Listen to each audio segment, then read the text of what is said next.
What's up guys, and it's that time again, USB killer time. Let's take a look at how the Samsung Galaxy S8 fares against a USB killer, but not just the usual one we've been doing the tests with, an all-new version 3.0 that's 1.5 times more powerful and 2 times faster at the voltage surges that it sends to your phone. So this is the latest and greatest in phone technology, but does it have an overvoltage protection for the actual USB port? I'm super curious, been wanting to find this out for the longest time. So we've killed phones. We've attempted cars. We've done so many things with the USB killer, even consoles. But how about the latest phone? Anyways, I've got the USB killer 3.0 right here. I haven't even looked at it yet, but let's go ahead and do that. And it does come with a nice new adapter set that bypasses security on most phones. So this says USB Killer 2.0. I'm not sure if they didn't update the packaging, but I'm hoping they sent me a 3.0. So this is the adapter set, not the actual USB killer. This is basically going to bypass the security on iPhones. So I'm actually going to attempt to do this test again on an iPhone 7 Plus, because in the earlier video, it didn't actually do anything to it except kill the lightning port. This time it should actually kill the phone, hopefully. All right, so here she is.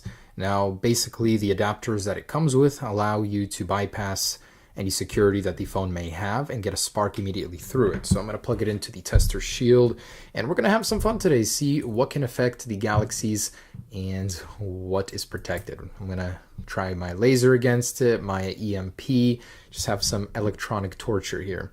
Anyways, let's plug into the USB-C adapter included in here. So it's just this little adapter kit you plug this into, and basically this will plug into the phone.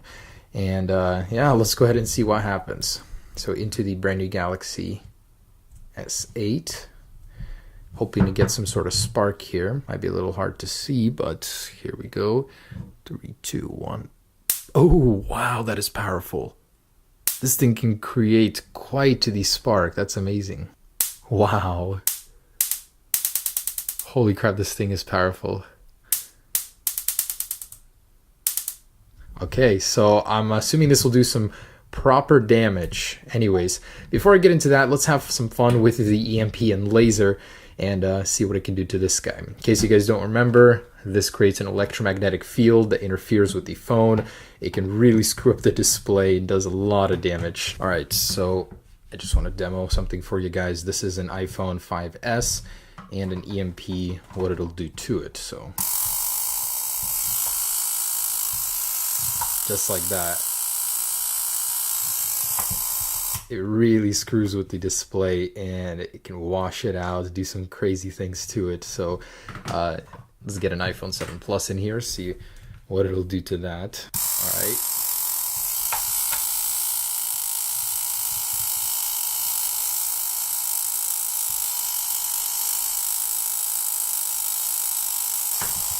As you can see, it starts ghosting, it flipped the screen.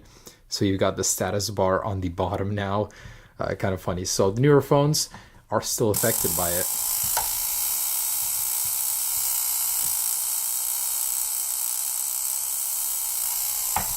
Yeah, you get a lot of ghosting in there, which is interesting. All right, and the Samsung Galaxy S8 clone, just out of curiosity to see if it does anything to this. Here's my iris scanning, by the way. All right. Oh, it does.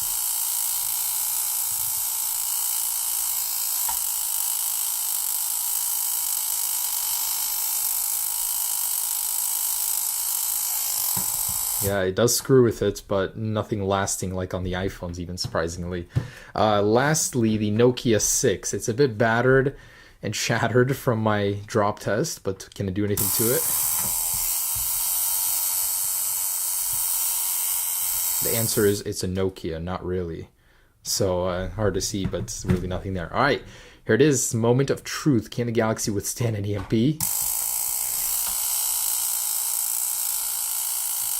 Oh, it flickers. Let's try the back.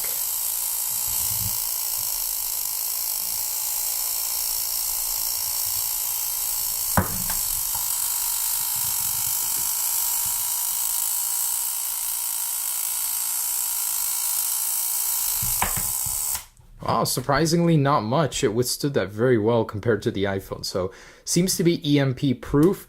Is it laser proof? Let's shine that laser into the camera, see what happens. This is the Arctic laser, world's most powerful handheld laser that's sold in stores. So beginning to record here. Let's see what the Galaxy sees before it dies by laser. All right, with the strongest mode enabled here, it is absolutely blinding. Let's shine it in this camera lens. All right. It is a burning laser, by the way, so it will light anything up on fire that you put it towards. Ooh, we got a nice big spot in there. Image stabilization is still working pretty good, though. Let's keep going here. So this is extremely dangerous. As you can see, if it can do this kind of damage to a camera lens, imagine that shining in your eye. But, oh man, look at that, burn in the camera completely. This is at least more visible than on the iPhone. The iPhone created all these crazy lines right away. This one just seems to be melting something in there. Okay, let's keep going. Just a couple more seconds here. And I really don't want to light this thing on fire inside, though. Could see like some scarring in there. Ouch. Oh, check that out. That filter right there. So surprisingly still pretty capable despite all of that even. And almost. Okay, so I think that's it with the laser. Obviously it is affected there. That's quite the damage. I'm going to salvage this video and let's move on to the USB killer. All right, so USB killer, let's try it on the Nokia 6, see if we can put it out of its misery here as it seems to be wanting to die. Okay, with the USB killer adapter set in there, plug it in here and see if I can get a spark going. This isn't on USB-C, so I don't know how strong it would be. Actually, no spark whatsoever, so let's just try and plug it in straight into the USB killer. All right, in 3, 2, 1. Oh, surprisingly nothing. So I don't think the Nokia 6 is capable of giving a power output, as the USB killer doesn't seem to be doing anything here. Okay, Nokia 6 is invulnerable. What about the Nokia 3310? I know, how am I going to plug that in there, but check this out. A USB charging cable, the only one I could find that would fit the Nokia. A reverse USB, so USB to USB. Hopefully that way we can get something to happen here.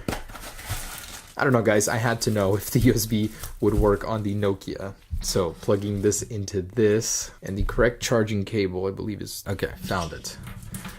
All right, so let's plug in the USB killer, see if it does anything. I'm more than positive this thing isn't capable of outputting any sort of charge to power the USB killer. But here we go in 3, 2, 1.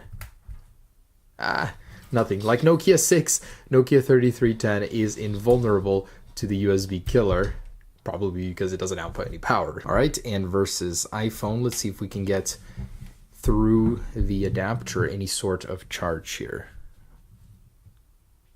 Oh, yes, it does bypass that. So assuming it bypasses it, I can plug the USB killer in right now and have it kill this iPhone.